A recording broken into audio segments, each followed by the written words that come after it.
Good morning. Thank you all for being here. I am honored to be standing next to the mayor of Hartford, Luke Bronin, and United States Senator Richard Blumenthal. I am Nichelle Mullins, President and CEO of Charter Oak Health Center. And I just want to thank both the mayor and Senator Blumenthal for everything that they've done to partner with Charter Oak and be supportive of Charter Oak in our communities during the pandemic. Since the beginning of the pandemic, our organization has worked tirelessly to be a resource for our community by providing the services needed to combat the harsh reality that this virus has caused. Because of our role as a federally qualified health center, we are in a unique position to provide care to those who need it most, regardless of who they are and what they can afford to pay. Our patients are relying on local, state, and federal leadership to remember them when determining what needs to be included in any COVID relief package they support. Such items as hazard pay for essential workers, increased funding for PPE, and more support for testing resources is just the start of what's needed. Adequate resources to support an equitable distribution of the vaccine is paramount to ensuring that we do not worsen the effects of health disparities in communities that are already underserved. Everyone, no matter who they are, should have access to the vaccine if they want it.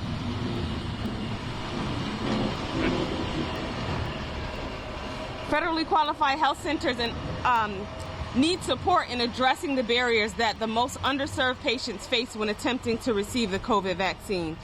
Like support for hospitals, and as we've seen as recently as last week with the governor's press release on funding for hospitals to distribute the vaccine, federally qualified health centers need financial support from the state and federal government to meet community demands. As you can see, our lines are long. Even in this very, very cold temperature, we need these resources. Addressing the social determinants of health is the only way we can effectively eliminate COVID-19. You can look at any map that displays rates of COVID-19 cases, food deserts, areas with high unemployment, limited internet access, high rates of poverty, and see the same people represented as those who are dying and testing positive. Any relief effort must acknowledge that we are failing these same communities in the same ways, and this pattern cannot continue. We need to do better. People's lives are depending on us, and I am so thankful to be partnering with the mayor and with Senator Blumenthal in this important initiative. Thank you. And I'll turn it over to Mayor Bronin. Thank you so much, Nichelle, and thank you to the entire team here at Charter Oak Health Center. Charter Oak Health Center has been a critical part of our community's response to this pandemic, including through their testing work, to get testing out into the community, to hold mobile testing clinics at school sites and other sites throughout the city again and again and again. And I'm so grateful to Charter Oak for what they do. Charter Oak is a vital part of our healthcare ecosystem in Hartford in normal times, a trusted partner that is accessible, that helps make sure our community is cared for, that breaks down barriers to access, and that role is never more important than it's been over the last year during this pandemic. And now, Charter Oak Health Center, along with our other federally qualified health centers and our hospitals and our city health department, are working together to get the vaccine out to people, to meet people where they are, to bring the vaccine to apartment buildings where we've got a lot of seniors, bring it out into the community, hold vaccine clinics right here at Charter Oak Health Center, and partner together with all those others who are working to do it. And so I want to echo what Nichelle said about the importance of ramping up this effort as quickly as we can and recognizing the role that community providers, FQHCs like Charter Oak, play in this effort. It is absolutely critical. We've seen over the first few weeks or month of this vaccination effort nationwide that the same disparities we saw in testing and the same disparities we saw in transmission and mortality are once again present when we're talking about vaccinations. And there are lots of reasons for that. We know that there is a trust gap in many communities. We know that there's a trust gap in communities of color, including right here in Hartford. And institutions like Charter Oak, along with our city health department and so many others, are working together to get the word out, to make sure folks know that these vaccines are safe, they are effective, They have gone through rigorous testing and trials, and the way we're going to beat this pandemic together is by getting as many people vaccinated as possible. The other thing is that early on, a lot of the process for getting an appointment was difficult to navigate. It required, online savvy, connectivity. We've all been working really hard to eliminate or at least lower those barriers. And there are a lot of ways now that you can get an appointment, get a vaccine. I encourage you to go through Charter Oak if that's your trusted partner. Reach out to your FQHC if you got a different one. Reach out to the city through our own phone line at 860-757-4830, or go to hartfordct.gov and fill out the really simple vaccine interest form that we've put up, so we can then call you back or call your loved one and help them get an appointment. So there are all kinds of partnerships underway, and we're going to have to continue to work together. But all of that depends on a federal government that is fully in the game. And we know that prior to January 20th, we didn't have that. Since January 20th, we have an administration in Washington that is working to mobilize the full resources of the U.S. government to combat this pandemic the way it should have been fought from the start, as if the nation were mobilizing for war. And throughout this pandemic, from day one, we've been fortunate to have 2 U.S. senators and a congressional delegation that have been among the loudest and most effective and tireless voices in calling for adequate resources, calling for full mobilization, calling for expansion of testing, and now calling for a full-fledged nationwide vaccination effort. Senator Blumenthal has been at the center of that fight, leading the charge, and I'm so grateful to him for doing that because, again, as Nichelle said, there is so much on the line.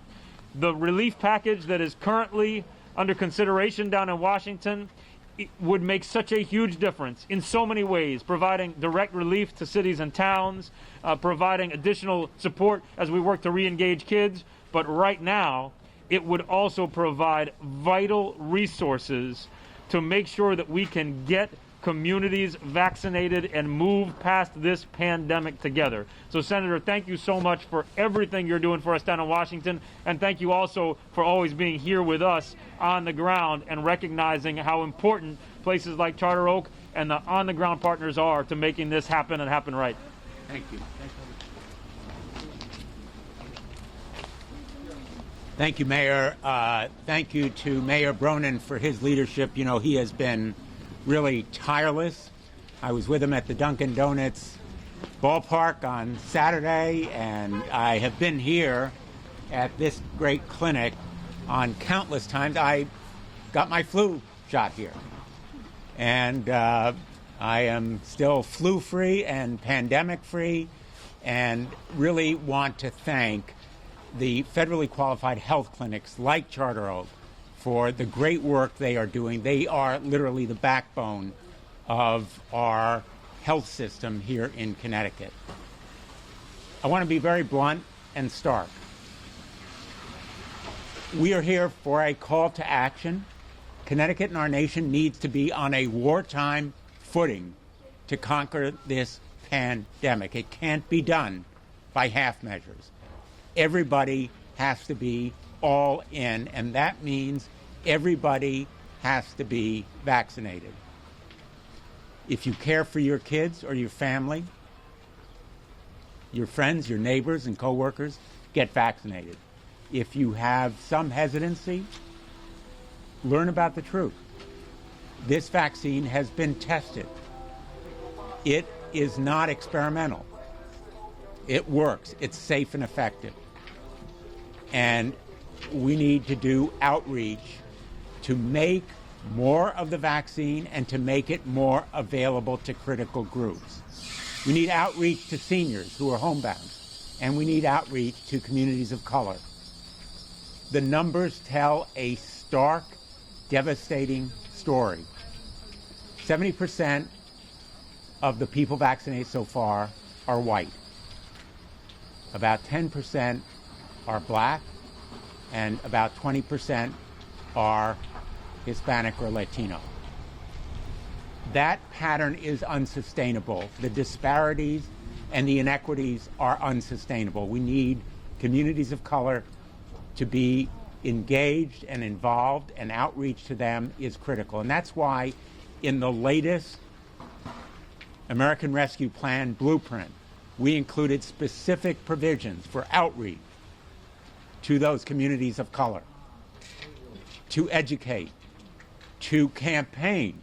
We need a full-scale campaign, much like a political campaign, in the churches and schools and community centers and health clinics, to reach out and tell everybody, whether it's seniors, communities of color, anyone of any age or gender, you need this vaccine.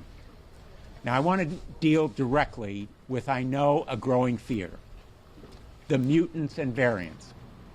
B1117, B3151.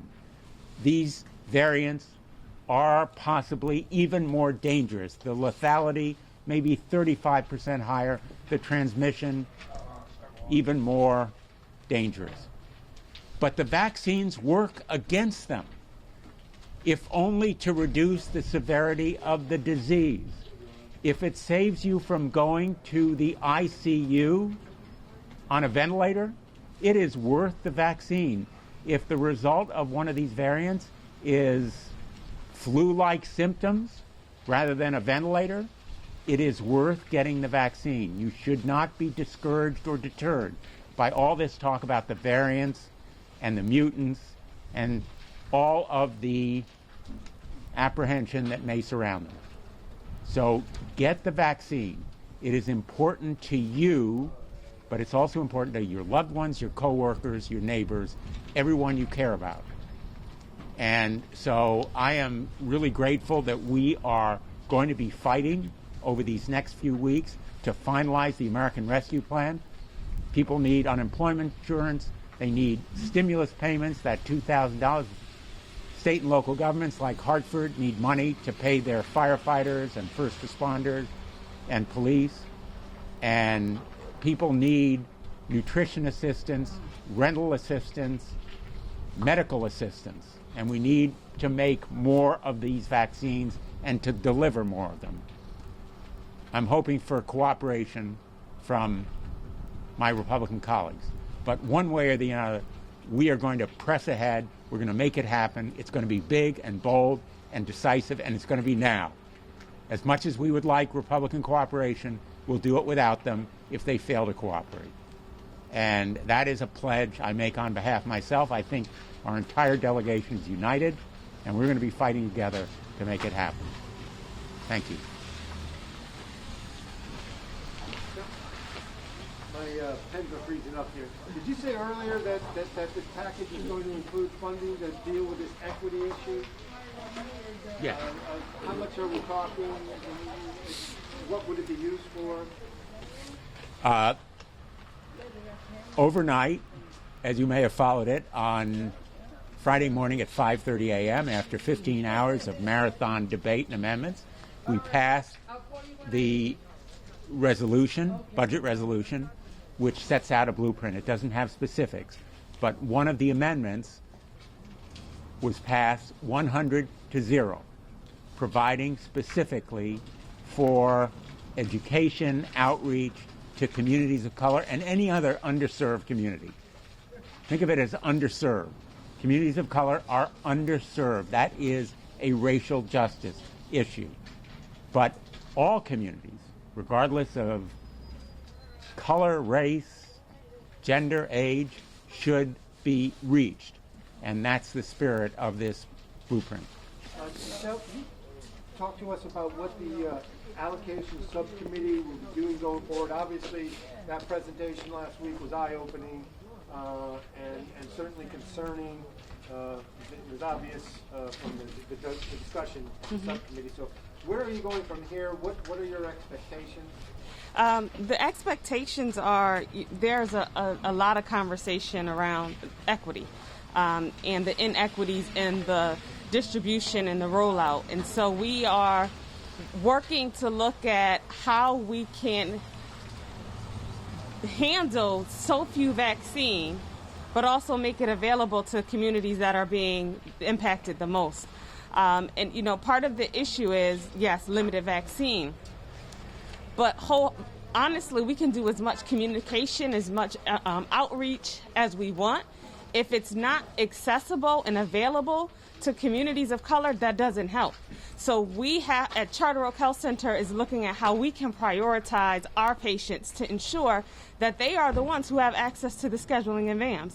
So we're doing outreach to them directly so that we can schedule them ourselves so they don't have to go through VAMs, because we know that in this Frog Hollow community, positivity rates and death rates are high. And so that's our pledge to this community. But as an allocation subcommittee, we're going to be working with DPH to think of ways how we can utilize data such as the Social Vulnerability Index and zip codes to ensure that the populations that have been hit the hardest are reached quicker, faster, at a higher rate and a higher speed. Shouldn't that have been done in the first place? Yes, it should have been. Any explanation from DPH why it wasn't? You'll have to ask DPH that question. Well, you've sort of been working on the issue, so I thought maybe you might have some insights. Our job is to make recommendations, and for the most part, those recommendations have been followed. I don't think that anyone could have foreseen the gross inequities that the data is reflecting now. And so we are working with DPH to address that. And as you stated earlier, the meeting that we had last week did reflect that DPH did even notice that there are inequities in the rollout across the state. And so we're working to figure out how we can address that quickly. Will you be getting an update on that? Well, we are getting an update on it. Never mind. Can you spell your first and last and your title, please? First name is Nichelle, Nichelle. Last name Mullins, Mullins. I'm the President and Chief Executive Officer. Thank you. Senator, I was wondering if I could ask you about the status of those stimulus checks and where we stand with the federal government. Great question. Thanks for asking. Here's the status of the stimulus check. The president is committed, and I support him 100%. These stimulus checks must be a full $2,000, nothing less. And we need them to go out by the end of February or early March. They haven't been finalized because we're still in the midst of putting the specifics in the American Rescue Plan. We have the blueprint passed early Friday morning. I am very hopeful that the stimulus checks will be going out, and there'll be $2,000 total, another $1,400 added to the $600 already approved. These additional stimulus payments should go out by the end of February, early March. And right now, we're just putting the final wording and the specific numbers on the American Rescue Plan that should be finalized by the end of the month or early March. But one way or the other, I believe our deadline is mid-March. These checks need to go out by the end of this month or early March to make a difference in people's lives. They are hurting and struggling to put food on the table. We owe it to them to make these stimulus checks the full $2,000 that was promised to them. We can narrow the numbers somewhat, but the stimulus checks should be going out to middle-class people who are going through this devastation just like others. And so I think it needs to be wide and full, and right now. So the status is they're part of a final package. We're finalizing it, specifying the language and numbers, hoping to finish within the next few weeks. Even as we do the impeachment trial, we're going to be working, spending hours and hours this week. I will be heading from here to Washington to work not only on the impeachment trial, but also on the stimulus payments and all of the other parts of the American Rescue Plan. It needs to be done by the end of this month or early March. Those checks need to be going out by then. And I'm very hopeful by the end of this month or early March, people will see those stimulus payments in their bank accounts, the checks in their mailboxes because they are hurting, they need it, and it's the full amount that they need. And you just mentioned going down to Washington for that impeachment trial, so I feel like I got to ask you about that, because that is a big thing going on in the country right now. So where do we stand and what's next in this trial? We will begin this trial tomorrow. On Tuesday, the trial will begin. There needs to be accountability. He's no longer in office, but he incited a riot and assault on the Capitol intended to stop the counting of ballots and perhaps assassinate public officials. And that fueling and inflaming a mob with the purpose of destroying not just property, but people. And 140 Capitol Police were severely injured. People were killed. The president, former president, needs to be held accountable. The vote should be within days, because this trial doesn't need to be long. The most incriminating evidence comes from the president's own mouth, his own statements to incite the mob, summon them to Washington, urge them to storm the Capitol, and then revel in the results, as he did in effect. That evidence is straightforward, cut and dry, and I think should result in conviction. But regardless of whether there's a conviction, accountability is key. And I've seen, whatever the verdict, public corruption trials educate the public.